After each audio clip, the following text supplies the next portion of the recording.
I think now on. That's better, huh? Well, good evening. It's good to see you all here today. We got a special night. As you know, we're in the midst of Grace World Fest. And this year, Grace World Fest looks a little bit different, doesn't it? Rather than focusing on like 3 or 4 days, which we've done, at least in my past year at Grace, we're taking the whole month and we're having a different speakers on Sunday mornings as well as Wednesday night. And last week we had Gil Thomas, Dr. Gil Thomas. And this week we got a special treat because we actually have 2 different mission agencies. And our church supports about 60 missionaries and 3 agencies. And one of those agencies that we do support is the Calvary Jail Ministry. And Jackie King is going to, hold on a second. But she's going to present that here in a minute.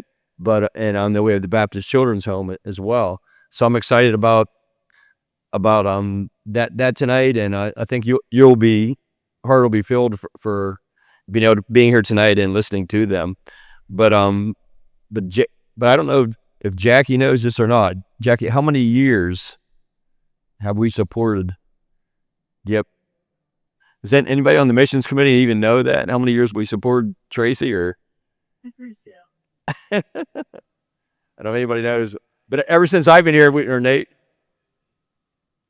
ever since I've been here, at least we've supported, and this is the first we have a chance to hear from. So I'm excited about that.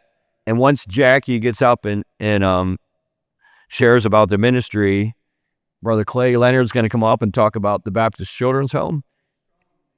The strong man. I heard he's a Carolina fan though, so you have to take that. But he's here. He also has one of his co-members with him, Rick Norman. And I think this is one of Rick's, I don't know if this is his very first meeting with Clay, but it's one of his first. So he's kind of learning the ropes, but we're excited that both you men are here. And so we're going to turn it over to you all first. We're going to let Jackie go first. And Jackie, would you be better off with a chair? Okay. See if I can help you.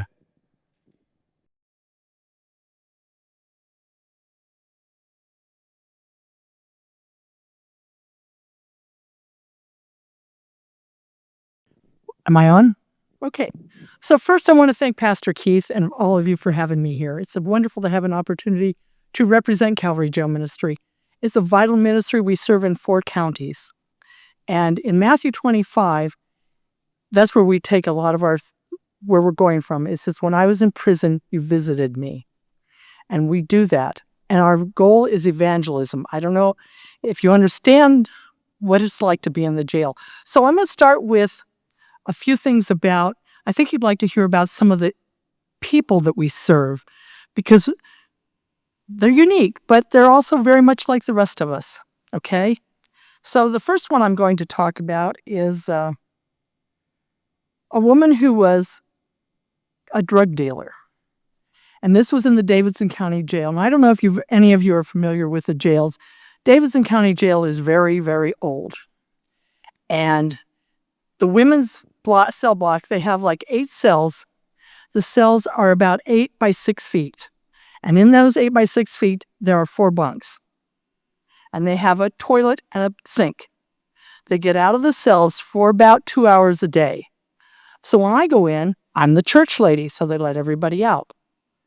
So there was this one woman, and she would walk back, because when they get out, they can walk back and forth, and that's the only exercise they get. And for weeks, this went on. She was just walking back and forth. I didn't think she was paying any attention to what I was saying at all. Nothing. So finally, after about several weeks, maybe 6-7 weeks, we always offer an invitation when we speak in the jails, because that's what we're there for. And she just tears were streaming down her face. I didn't think she'd ever heard me, because all she did was walk. That night, she asked Jesus into her heart. The next day, she went to the state prison because she was a drug dealer. And I tell people when they're in the jail, yes, God's saving you, but you have to pay the consequences for what you've done. He will help you through it, but there are always consequences, right? We have to pay consequences for what we do. But she followed me. She told my hand all the way down the bars until I went out the door. It was so, when you get into jails, you wonder about, we have these jailhouse Christians that get into jail. Man, they're on fire for God. Oh, I'm just so, and they get out of jail and they forget it all. So I tell them, I don't want jailhouse Christians. I want Christians. So that woman, I do believe she's a Christian. And we get a lot of others. So I have some more for you. There was a young woman who was kicked out of her house at 15 years old. Her parents kicked her out.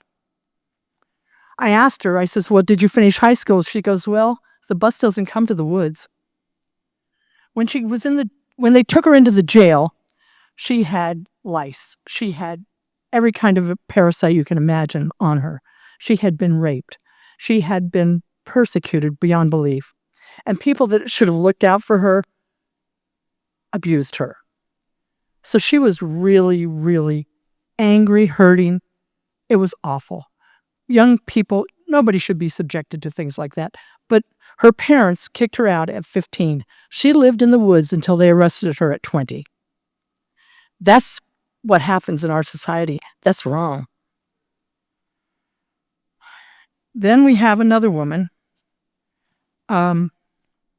This was a woman this was in the Forsyth County Jail. And she was 2 years in the Forsyth County Jail. And she made a real impression on a lot of the volunteers. The volunteers really liked her. She started a choir. She was doing really good things. But when I saw, they had her case on the television, on WFMY. And the officer that investigated said it was the worst case of child abuse he had ever seen. One of the children died. She is in prison now. And my volunteers are like, well, as I said, God's going to help you through these things, but you're going to have to pay the consequences. And I do believe that young woman came to the Lord. I really do. She was reading her Bible. She was studying her Bible. She started a choir in the jail at Forsyth County Jail. And when we could go back and do worship services, she led the choir. I just love when they do that. Because I am not a singer, okay?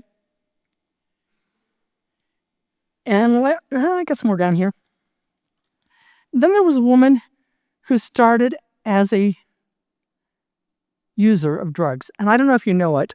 A lot of times when people are arrested, they're arrested for being on drugs. And it progresses past there.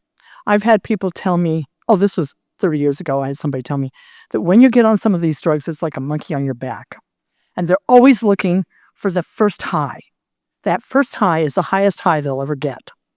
So they're always looking for it. But I watched this young woman. She was beautiful. I mean, she was gorgeous. She had 3 little children. Her father had custody of the children. So we call them frequent flyers. She'd get out, come back in, get out, come back in. The last time I saw her, she was about 23. The last time I saw her, she looked 45. I don't believe she's alive anymore. I really don't. Because what happens when you use meth, I don't know if you're aware of this, meth causes terrible sores to come out on your body. The meth has to get out of your system. And I've seen people with scars like this all over their body from the meth. It also makes you stink. And after all of this, she had started dealing to supply her habit. It just takes her. I used to be in law enforcement for a while. And one of the deputies I went through orientation with was doing a master's degree in criminal justice. And he said, if we could eliminate drugs in our society, we could eliminate 98% of the crime in our society. And I see this all the time. I was in the Moxfield jail. I go to a lot of jails. And I was doing a Bible study with 8 women. And I don't know if you're aware of this, but drugs is a generational problem in our country. And I asked those 8 women how many of them had been introduced to drugs by their parents. 5 of them responded affirmatively. 5 women of those 8 had been introduced to drugs by their parents. How are they? I mean, I had one tell me recently, She got introduced to drugs at 9 by her parents. 9 years old. How do they have a chance? The only chance is Jesus Christ. That's the only chance they have. And then last Saturday, I was doing a Bible study at Forsyth Jail. And we get crazy people sometimes.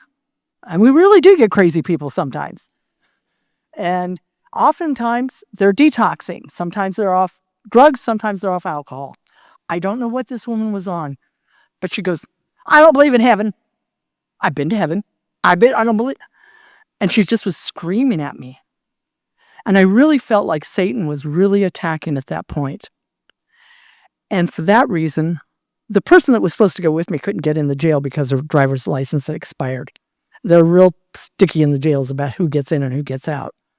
But so I was on my own with her. But I told her, I says, I'm not going to argue with you because there's no point in arguing with somebody when they're acting like that. They're not in the right mind. They really aren't. So we have all these things going on here in the local society. I don't know if you know it. 75 and 85 are the main traffic routes to the Northeast for drugs. They come in through Florida or someplace like that, and they move them north up these highways. And they stop in all of our towns along these routes. It's crazy. 85 is one of the main ones. 95 is another one. We see the results in our society. You know, in church, we don't see that very often. But they're there, and they hide. Many of them are homeless. I don't know if the town that my church is in has my eye doctor. There's a path back into the woods where the homeless hide. And behind the Walmarts, there's another place where the homeless hide. They're all over the place. And usually there's some kind of drug involved. Alcohol, cocaine, meth. It's all out there. And now fentanyl is on there. I've had two women. I told you, they're always looking for that first high, right? So when they're in jail, they're always planning when they get out to get a hit as soon as they get out. So they've been in jail for months, maybe years. I've seen them for a couple of years. And so they try to take hit that they were taking before. Their bodies have been clean and they can't do it. And they've literally died on the grass outside the jail. That's how bad it is. I can't tell you. I mean, that's the main problem in the jail, frankly. And it's a bad problem. So Calvary Jail Ministry started over 40 years ago. I don't keep track of how long ago. And it grew out of an evangelism class. Evangelism is where it's at, guys. That's what God says us here for. Matthew 28, he lays it out. As you go about your daily life. He doesn't say you have to be a missionary. He just says you got to do it. Maybe it's at the Walmart and you see somebody crying. And you talk to them. Maybe you're the one that plants the seed. Maybe you're watering. But that's what we're supposed to be doing. So our goal in Calvary Jail Ministry is evangelism. It is the only reason we're in existence. We try to refer them out to different churches when they get out, but we want them to know the Lord. That's the main thing when they start out. So, only Christ can change these people's lives. I don't know if you've ever seen it. When I was in college, I had to take all these substance abuse classes. And my professor was a Jew, and I thought it was really interesting. He said the only way that people get off of drugs he described it as a religious experience. What he was talking about was salvation. But he was Jewish, and he was a practicing Jew, but he described it as the only way they get out of it is a religious experience. We belong in the jails, guys. That's what we're there for. Now, COVID has really affected it. We haven't gone back to where we were at pre-COVID levels. Actually, Forsyth just cut how many people we can take in now. So, what do? We do lots of things. We do Bible studies. Forsyth, we do them almost every day of the week. I don't think we do them on Friday, but every other day of the week we do them at Forsyth. We do worship services at Forsyth. We do a women's worship service and we do a men's worship service. Now, the women's worship service, we do with just women, and there's a reason for that. These women are not exposed to men at all while they're in jail. They don't have any male officers there. There's nobody serving. All the officers that go into the women's side are women. So we have found that if we take any men into the women's worship service, that's who they gravitate to.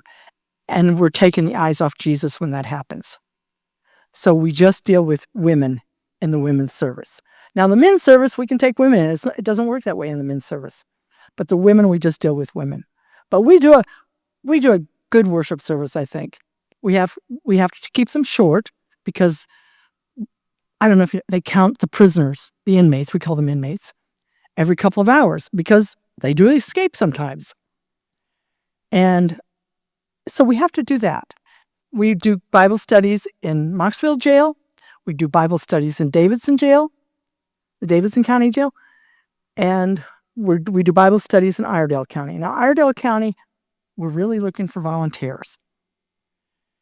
So our ministry has a need for lots of things. We need prayer. Oh, my word, we need prayer. Last Saturday, I hope somebody was praying when I was dealing with that woman because it was sad. Thankfully, the other people that were in there claimed to be Christians, and I think they were, the way they talk. Christians end up in jail, too. I mean, it's kind of sad. Almost everybody in jail grew up in church, believe it or not. Their parents took them or their grandmother took them, but they got sidetracked. They got in with the wrong crowd. And how are we going to deal with that unless we do it through Christ? And we have to love them. It's not our job to condemn them. We're to love them. You know, Jesus said there are two things. You love the Father and you love your neighbor. And I do believe that loving that neighbor or that person is the way. I'm going to deviate a little bit here. One time I was at the seminary in California and I was leading a conference there. And my boss always gave me all the ethnic pastors for some reason. And this man was an Orthodox Jew. And I said to him, how did you come to Christ? Because where I went to school, there were lots of Jews, and I grew up around lots of Jews. They weren't generally accepting of Christ, and this man was Orthodox. And yet he said to me, he says, my wife and I were getting a divorce, and we had separated, and Christians started loving on her, and she came to the Lord. And then they started on me, and they loved me into it, and he's now a pastor. And we call them Messianic Jews. For a while, I did work for a Messianic Jew. And he would observe with his family. He would observe the holidays, the special things like Shabbat and the booths. And there's all kinds of things that they do. It's not a violation of God's word. It's just that, and Christianity grew out of Judaism. So it's there, okay, guys? And if he's respecting them, maybe those people will come to the Lord. Because that's our goal, right? And it's really hard for Jews to come to the Lord. Because they think we serve multiple gods. They think we're polytheistic. We minister in 4 counties. We minister in Forsyth, Davidson, Davie, and Iredell counties. That's a lot of counties to be in, let me tell you. And if you're going to be in that county, you got to have background checks in all of them. So we minister to the inmates, but we also minister to the officers. I'll never forget one time I went into the Davidson County Jail. In Davidson County, you go in through booking. And we went in, and our chaplain, the officers saw our chaplain, and they said, would you mind speaking with one of our inmates? And so I'm just listening. And they said he was a grandfather, had lost a grandchild while he was in jail. And he really needed some counsel.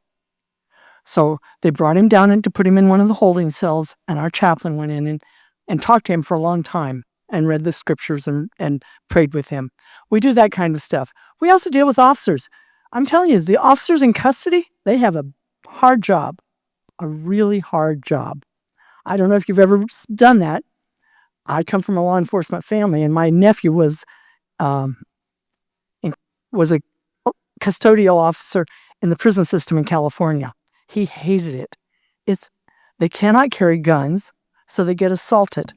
One time, one of the officers in Davidson County, one of the trustees got a sock, and he put something really heavy, like a lead weight, in the bottom around, and he hit and broke the bones in her face. I mean, she was hurt. So we have to minister to those officers as well. We're getting ready. We're going to have, I think what we're planning to do next is have some cookouts at the different facilities for the officers, because they need to know they're appreciated. Because let me tell you, the inmates don't appreciate them. They really don't. So we do all of that.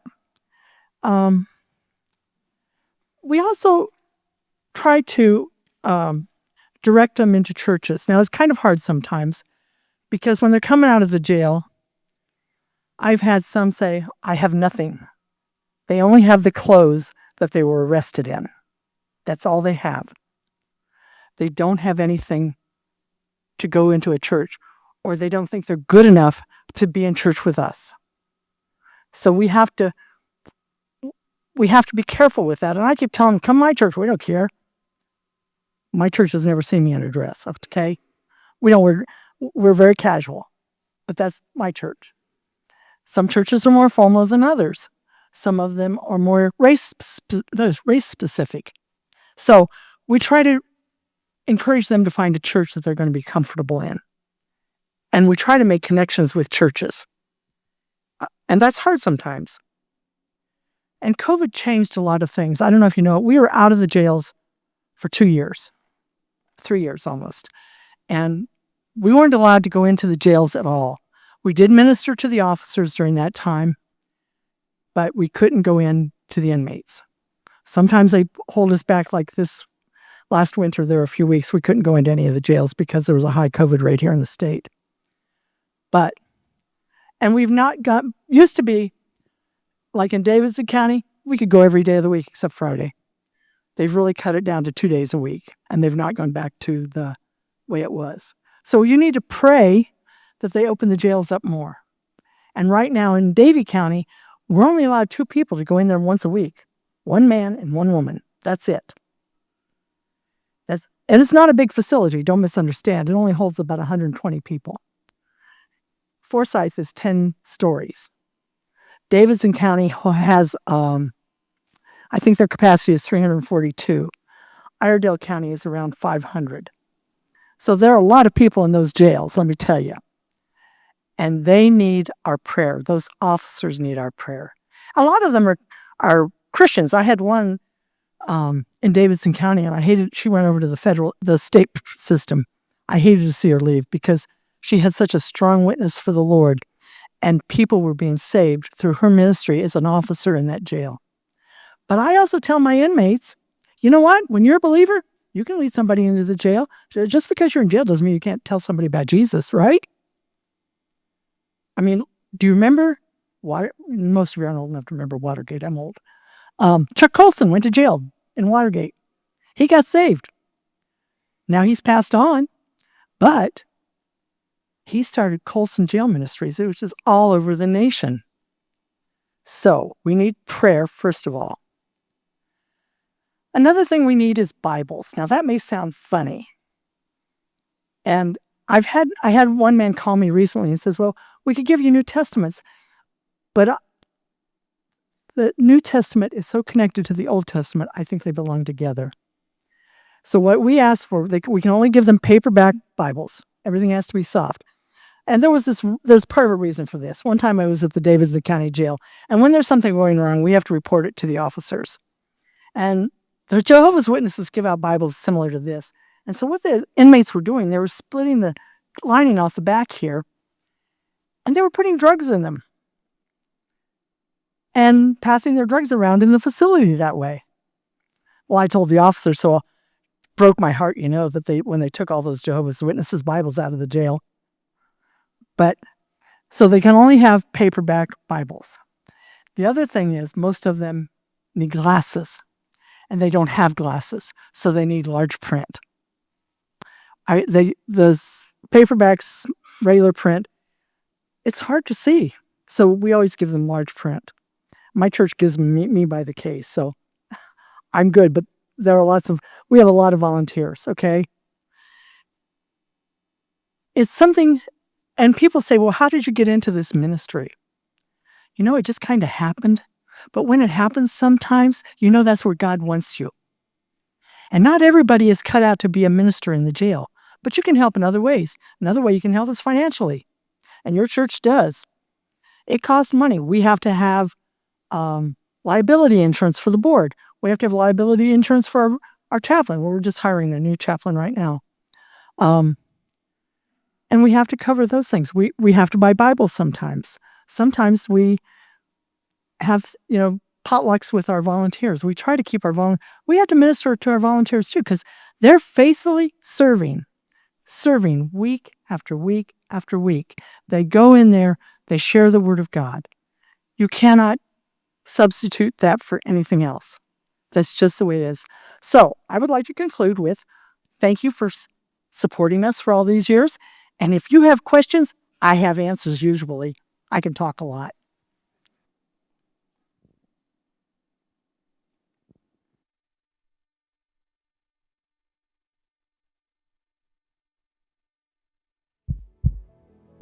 This is the heartbeat of the Baptist Children's Homes of North Carolina.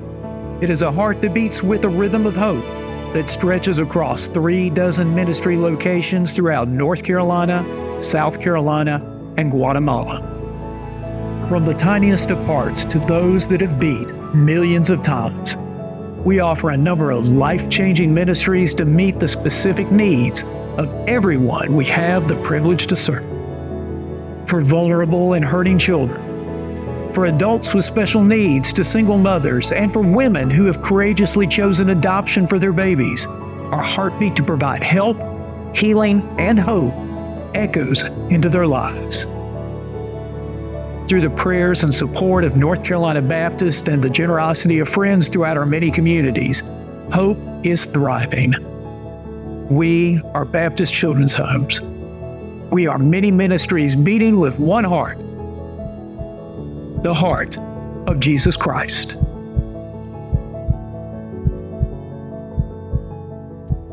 All right. Thank y'all for having me tonight. My name is Clay. I'm going to see if this thing will advance. There we go. I'm gonna talk fast tonight, okay? I serve as Director of Development and Church Relations for the Baptist Children's Homes of North Carolina.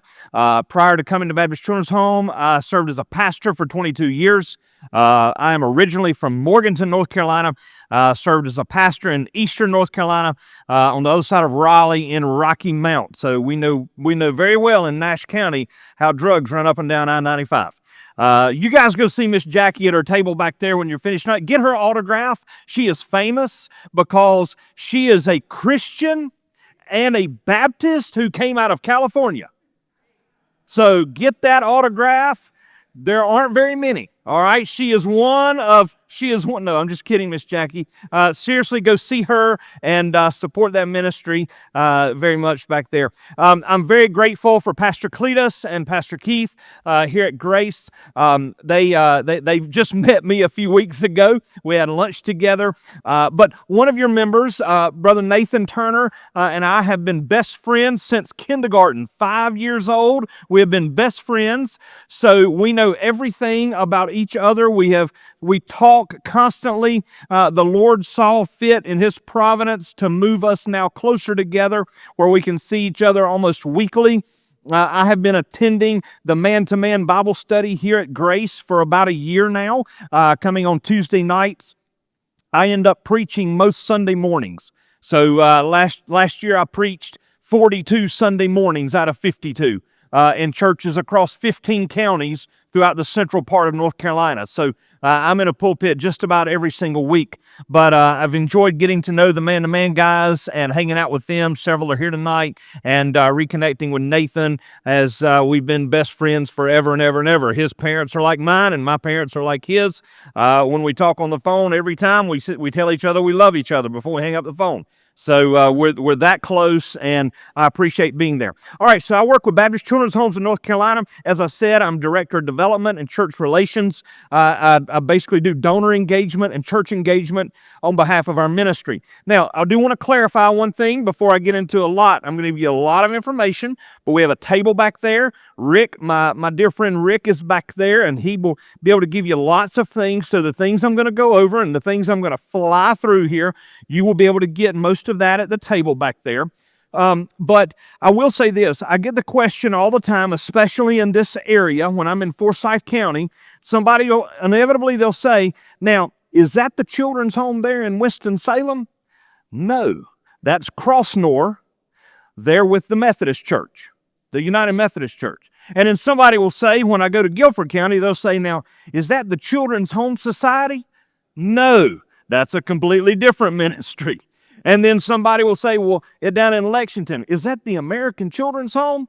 No, this is Baptist Children's Homes of North Carolina is where we serve. Baptist Children's Homes of North Carolina.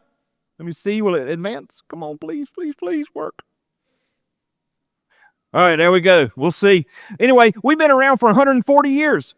This year we'll celebrate 140 years. That little statue stands just outside of our chapel there at the Mills Home in Thomasville, North Carolina. That's where we're based. That is a statue of little Mary Preston. She was the very first orphan that came to live at our orphanage back in 1885. As a matter of fact, when she got off the train, she came to our orphanage with her mother. And we still do a single mother ministry as a part of our ministry because it goes all the way back to our founding. There we go. Hey, we're going ahead now.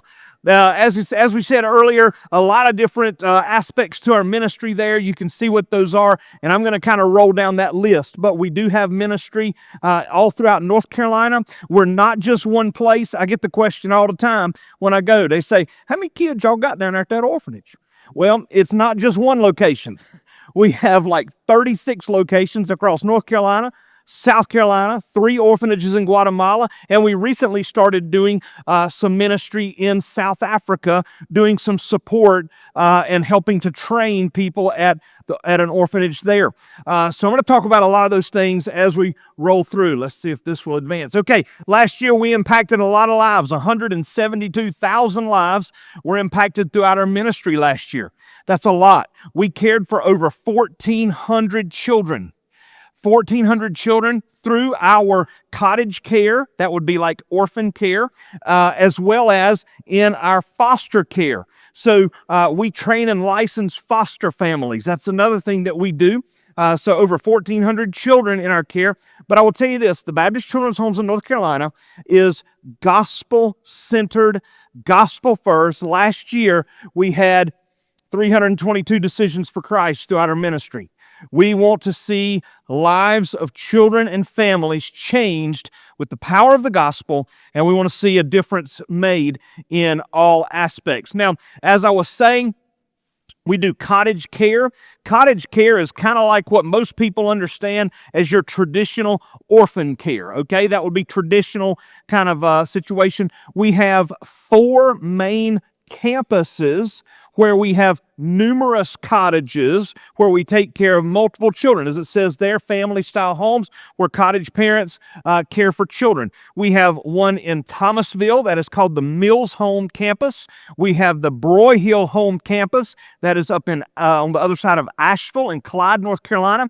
We have the Kennedy Home Campus in Kinston, North Carolina. And we have the Odom Home Campus in Pembroke, North Carolina. Those are 4 main locations where we do cottage care or traditional orphan care, and then we also launch many other ministries out of those campuses in those areas. So that is one aspect there. Another thing that we do that's so much of a part of our ministry is called Every Child, and that is the Foster to Adopt initiative. Now, my friend Rick back there, Rick is sort of in charge of our Every Child initiative. So he is the go-to person if you want to talk about how to be trained and licensed as a foster family. Let me tell you something. Foster care is a mission field. And it is a mission field that every church should be involved in some form or fashion. You likely have foster families in your church. And if you do, I would challenge you as a church, how are you supporting those foster families? Are you loving on them? Are you encouraging them? There could be, not everyone is called to be a foster parent, but we're all called as believers to be foster aunts and uncles, and we're all called to be foster grandmas and granddaddies. And it doesn't take very much at all to be trained and licensed to do respite care. You know what that means? That means if there's a foster family in your church, you can babysit for them officially. Right, Rick? That's what you can do. Man, if they need to take a break and go somewhere, you can officially be a support system for them. So every child, last year we did 35 adoptions in our foster to adopt. Now, Rick is a pretty amazing guy. He and his wife have 7 children. God bless him. He is out of the house tonight with me, and he is thankful to be here. But Rick and his wife have 3 biological children. They have 3 children that they fostered and adopted. But not every foster situation ends in adoption. They have 1 child, 3 years old, 2 years old. They have a 2-year-old little girl, I think. And they are fostering her. That's their 7th child. But here's the cool thing about Baptist Children's Home. We really encourage, again, gospel-centered. So during this time, Rick and his wife have been ministering to that little girl's parents, their mom, have led her to Jesus. She's got her life turned around, and they're about to reunify the little child with their mom. Okay, see, that's the difference. And that's what can happen when churches support and come alongside. It's an amazing thing. Please see Rick and talk to him about that amazing story. Now, there are over 10,000 children in foster care in North Carolina. Now, that might not mean a whole lot to you, but this number will. There are over 250 foster children in Forsyth County. There are only about 40 licensed foster families in Forsyth County. That's not Baptist Children's Home families. That's licensed foster families in Forsyth County, only about 40. Do you see how great that need is? What if God moved in this church and there were 10 families that said, you know what, we would like to be trained and licensed. Baptist Children's Home will come and do that for you, by the way. But then what if that ended up in 3 children per home? Just guessing here. You could have, in 10 months' time, you could add 30 to your children's ministry right here in this church. In a year's time, you could see them walking through the waters of baptism. Okay? So this is why it's a mission field, friends. This is exactly why it's a mission field. So this foster care crisis, Baptist Children's Homes wants to come alongside churches and help to fight in this crisis of foster care. We also have, as part of our ministry, an adoption agency. So about 4 years ago, there was an adoption agency called Christian Adoption Services. They've been around 40 years, and they were based out of Matthews, North Carolina, and they merged in with our ministry. Now, it was a beautiful merger, and it was a good merger. It was something that our ministry wanted to get into the area of adoption, and they were already doing it and doing an excellent job of doing it. And so they were looking for what you would consider, they wanted some protections around their ministry that we at Baptist Children's Home could offer them that could protect them if they were to ever come in their lawsuits, say from LGBTQ communities or something like that, where they would refuse adoptions. And so we can provide them some protection. So it's a great mutually beneficial thing. Christian Adoption Services have been around a long time. They are licensed to do adoptions domestically in North Carolina and South Carolina. So that's why we have ministry in South Carolina, is because of adoption. And then they also are licensed to facilitate adoptions through the Philippines. And it's a wonderful, wonderful ministry. Last year we had 50 adoptions. It was a record number for Christian Adoption Services.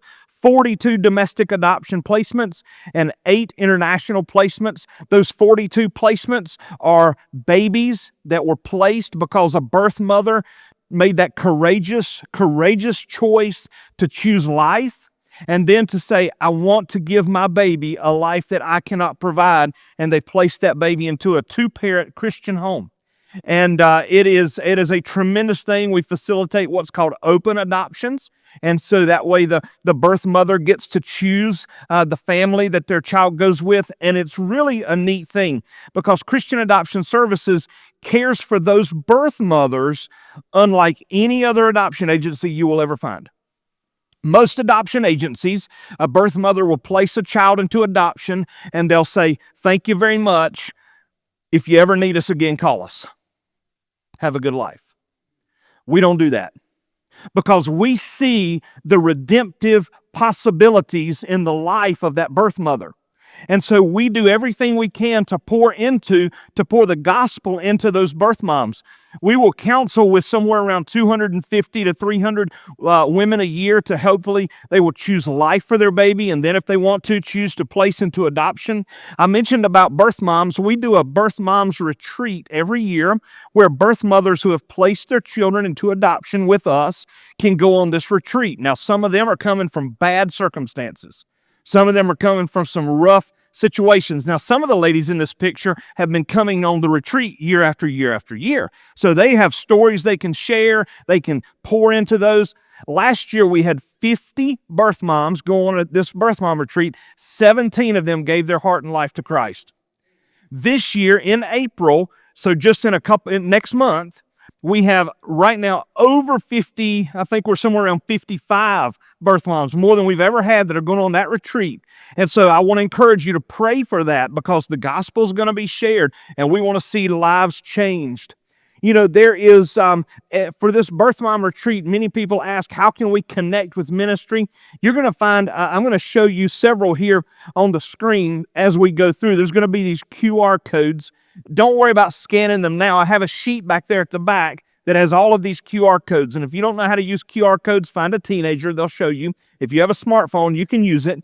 But anyway, you scan it. This is the Amazon needs list for the birth mother's retreat.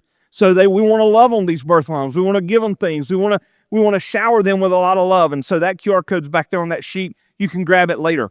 But one of the other things we do for birth mothers is we have a home in Thomasville called the Emmanuel Home.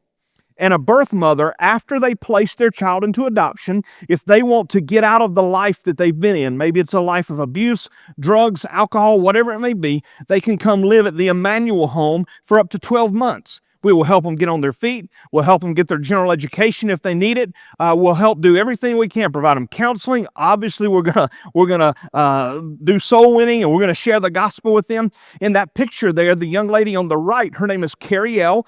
Carrie L. was a birth mom that lived at the Emmanuel Home for a year. The lady on the left-hand side there of the picture is the counselor person that lives there with those birth moms. And Carrie L., in her year there, number one, first and foremost, she found Jesus as her Savior. Secondly, we helped her get her general education. Third, we helped her find a job. She got her CNA certification. We got her working in a local assisted living facility.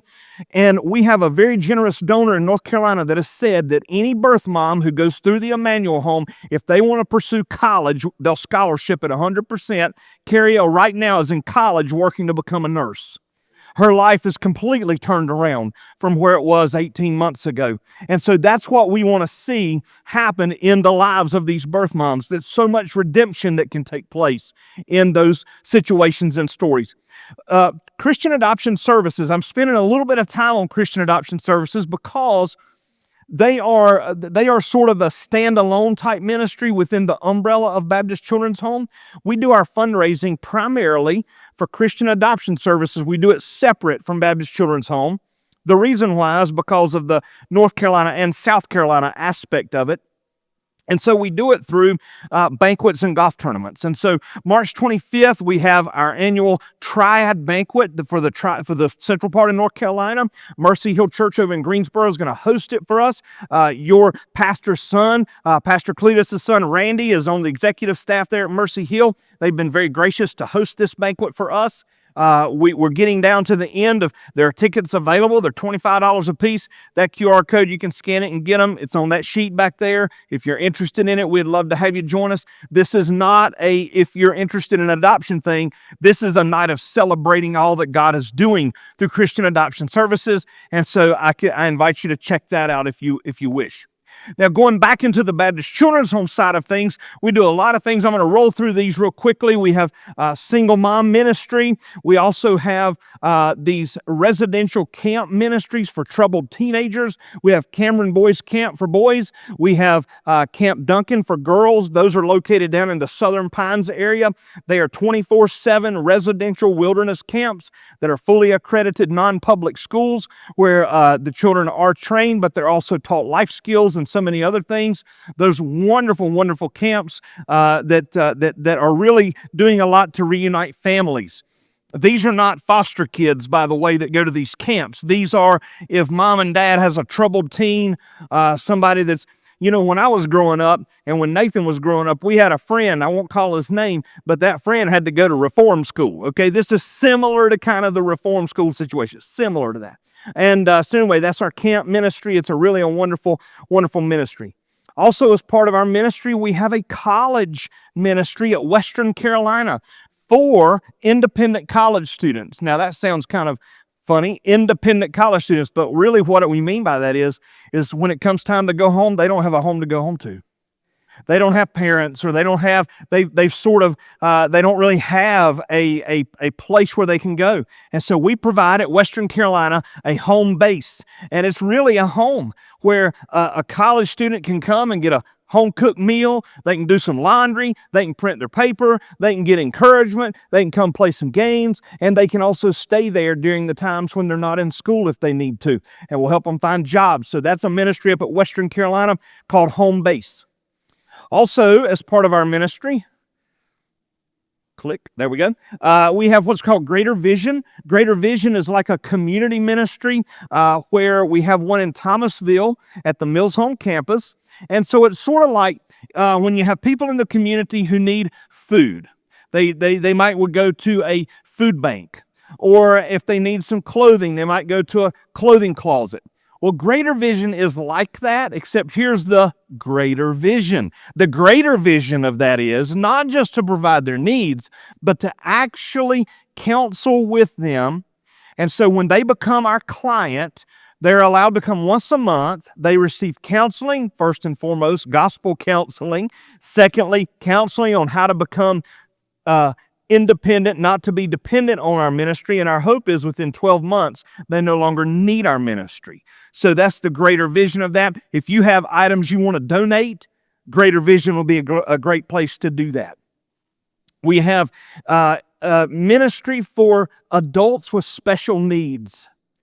Have you ever wondered what happens to this adult who is intellectually and developmentally disabled when their parents pass away? Where do they go? They can't take care of themselves. Baptist Children's Home says we'll take them. We have 9 group homes across the state of North Carolina where we care for intellectually and developmentally disabled adults. Right now we have 53 adults in care, and we will care for them. These 2 guys right here, Ben and Ariel, they're twin brothers. We also have Alex and Rob. Those are just 2, but we have men's homes, we have women's homes, and we will care for them until they die or until they have to have medical care that we can't provide. They're not patients. They are like we're caring for cottage care orphans. These are intellectually and developmentally disabled orphans is essentially what they are. And so we will care for them and love on them. We've recently started in how we care for orphans in our cottages, that's what these are. But we've also started a ministry where we are training foster families to care for adults with special needs. Maybe God is working in your life and in your home, and your home might be a place where you can care for a special needs adult and love on that person in a very special way. And so these are special families for special adults that we're training. It's a little bit nuanced, but think of it as foster care for adults with special needs. As well, we have a ministry for senior adults called NC BAM. Now, wait a minute. You're the Baptist Children's Home, right? Yeah. But we do ministry for senior adults. So really and truly, we are, I like to say it this way, Baptist Children's Homes in North Carolina is a movement of the gospel that stretches across North Carolina, South Carolina, Guatemala. We have ministry that extends from the first heartbeat all the way to the last heartbeat. And that is what Baptist Children's Homes of North Carolina is. We're going to close up real quick with a couple things. How can you be engaged with us? So I've told you a lot of stuff. You can get a lot of that back there, and I encourage you to. Hopefully I've talked fast enough that you said, what did that guy say? Go get something and figure it out. Or get my card, call me. I'll have conversation with you. I might even be willing to come buy you coffee or something and sit down and have that conversation later. But in this, we have lots of ways you can connect. Okay, I've already talked about the banquet. I've talked about praying, the Birth Moms Retreat. There are some other ways. Every year we do, come on, there it is, Food Roundup. We do Food Roundup every year in April where we collect food, non-perishable food items, paper products, toiletry supplies, things like that. We will take in the month of April around $800,000 worth of stuff. A lot of churches choose to do gift cards. That's also another way. There we go, gift cards. Another way to connect with us is we have an annual motorcycle ride across the state where it starts at the Outer Banks area, actually down around Wilmington, and it goes from there. It goes from the East Coast all the way to the west to Clyde, North Carolina. And so it's a great way to engage with us. If you like riding your motorcycle, we have Friends of Children Days. Those are one-day mission trips. We can do that right there at the Mills home. That's in September every year. Bring a group down there, do a project, serve with us, and learn about our ministry. Also, we have an enormous volunteer. Where's it at? Click. There it is. Volunteer. It's probably going to click about 5 times now. But anyway, we got a great volunteer coordinator who volunteers and organizes all groups doing all kinds of things with us to volunteer throughout the whole state. So if you want a project, scan that. It'll take you to a page. It'll have all kinds of projects. You say, hey, we can do that, and then go do it. Finally, I want to say this. I got one more short video and then I'm done. Okay, so it's just a wrap-up deal. God writes good stories. Do you believe that? Do you believe God writes good stories? If you don't think so, you hadn't read the Bible. God writes good stories. And God writes stories all the time in the lives of people. Miss Jackie shared a bunch of those with us earlier, and we're very grateful and thankful for that. This year, God wrote a really cool story through our ministry, through this family and 2 brothers who were separated by 14 years and also a lot of life. And God brought those 2 brothers together into one forever family, and the oldest one has found Jesus. Check this video out real quick.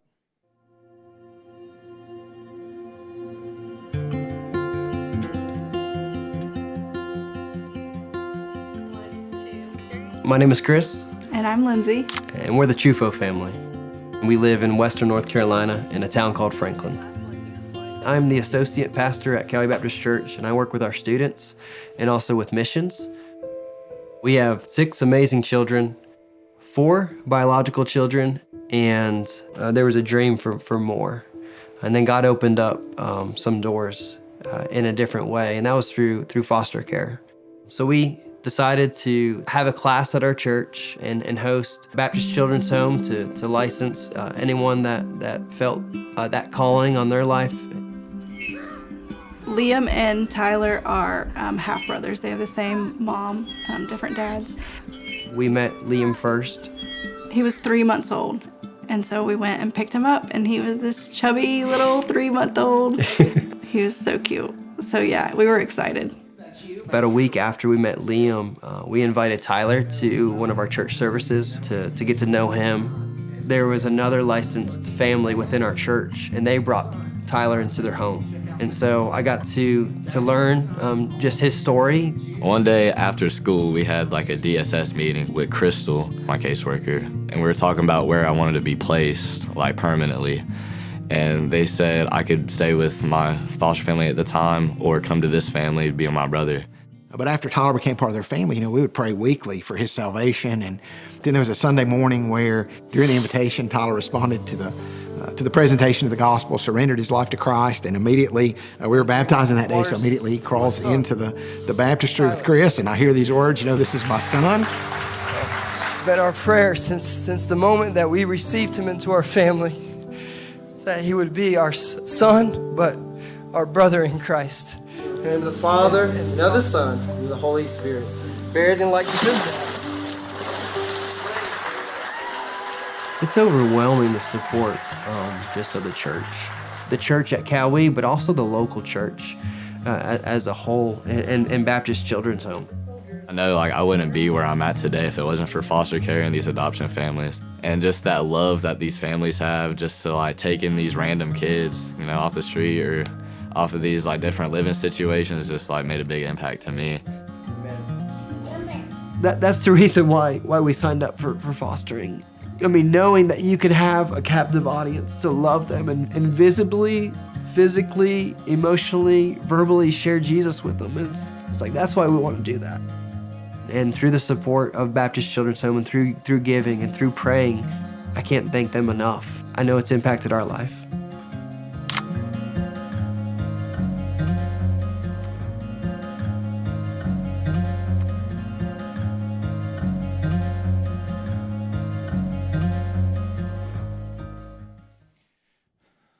Well, thank you all very much. There you go. I've got that QR code as well. Please, if you want to sign up to receive some stories, events, opportunities to connect with our ministry, you can scan that and give us your email. You can also follow us on social media. But seriously, I just thank you all so much. Keith, thank you for giving me your time tonight and for all of you here. And by all means, first and foremost, continue to pray for our ministry and pray for this jail ministry as well. I say all the time, the prayer you pray today may mean the life of a child tonight. We've seen it so many times. In the last 2 weeks, we've had 4 adoption placements, and one of those is resulting in the birth mom wanting to take the child back. Now, that would be great if the birth mom was in a really, really good situation, but she's not. And so we're really praying that God will lead in that. We're praying first and foremost for the life of the birth mom, that he would change her life, that he would radically save her. And then we're also praying for that little baby and for the life of the adoptive parents who were expecting a child and they're now being disappointed with that. And just that God would work all that situation out. The prayer you pray today may mean the life of a child tonight. So thank you all very much. Pastor Keith.